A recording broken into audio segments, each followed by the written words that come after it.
The rain drumming at Laura's window nearly drowned out her cat's wheezing. Octavius, the ancient tabby, lay curled beside her pillow. Later in the night, as the temperature dropped, he was likely to burrow under her blankets to leech off her body heat. "You doing okay, champ?" Laura asked as Octavius gave an extra gurgly exhale. He blinked slowly in response.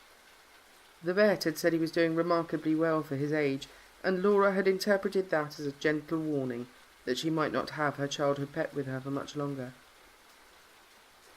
She turned back to her phone and continued scrolling as she filtered through her Facebook feed in case anything new had cropped up.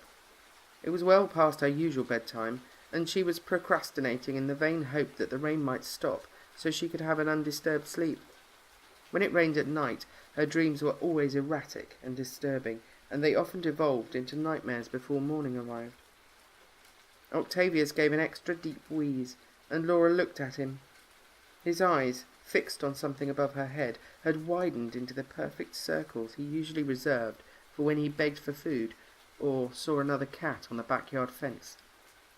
Laura followed his gaze towards the dark patch above her wardrobe in the corner of her room. There was only a foot of space between the wardrobe and the ceiling, which meant neither the room's light nor Laura's lamp were able to completely scatter the shadows there. Laura squinted into the darkness, but as far as she could tell, it was empty. "What's the matter? Seen a moth?" She gave Octavius's head a brief scratch.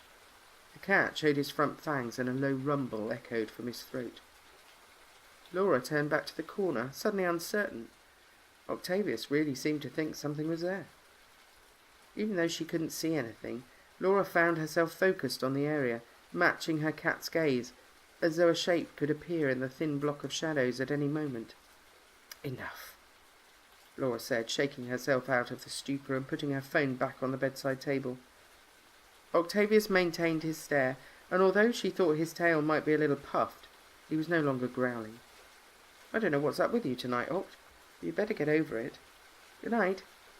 She gave her cat's head a final scratch, not that he responded, and then turned off her bedside lamp and wiggled under her covers. The rain continued to beat at the window, creating a strange symphony with Octavius's thick breathing and the ticking clock. Laura closed her eyes and tried to sink into sleep, but she was excruciatingly aware that Octavius was still next to her, and that his wide eyes continued to focus on the shadowed corner. Some time during the next half hour, between the beating rain and wheezing breaths, Laura fell into an unpleasant, disturbed sleep. She dreamed she had rolled over and opened her eyes to see the creature crouched above her wardrobe. It was entirely black, which allowed it to blend into the shadows perfectly. Water dripped from its moist, leathery skin and ran down the side of the bookcase to soak into the carpet. Its eyes were the worst. They were large and round, with horizontal pupils like a cat's.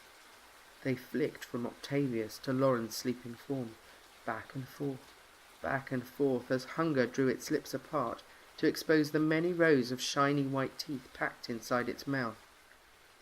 Lauren started awake with a gasp. It took her a moment to remember where she was, and then she scrambled to turn on her bedside lamp and scanned the space above her wardrobe. Empty. She sighed and rubbed her palms against her eyelids. A low rumble from her side drew her attention to Octavius. He was crouched in the space beside her pillow, with his hackles raised and his bushy tail curled around his body defensively. His huge green eyes remained fixed on the corner of the room, the space where she'd dreamed she'd seen the creature. "There's nothing there," Laura said, more to reassure herself than to calm her cat. She looked back at the corner for the final time. Something glistened on the side of her wardrobe. Water drops, catching her lamp's light, dribbling down the wood towards the carpet. Lauren opened her mouth, but no noise escaped her. Lightning flashed through Lauren's window and dispersed the darkness in the corner of the room. The split second of sharp white light was just enough to illuminate the leathery flesh, the wide, hungry eyes, and the long, shiny teeth, hidden in the darkest corner of the space above the wardrobe.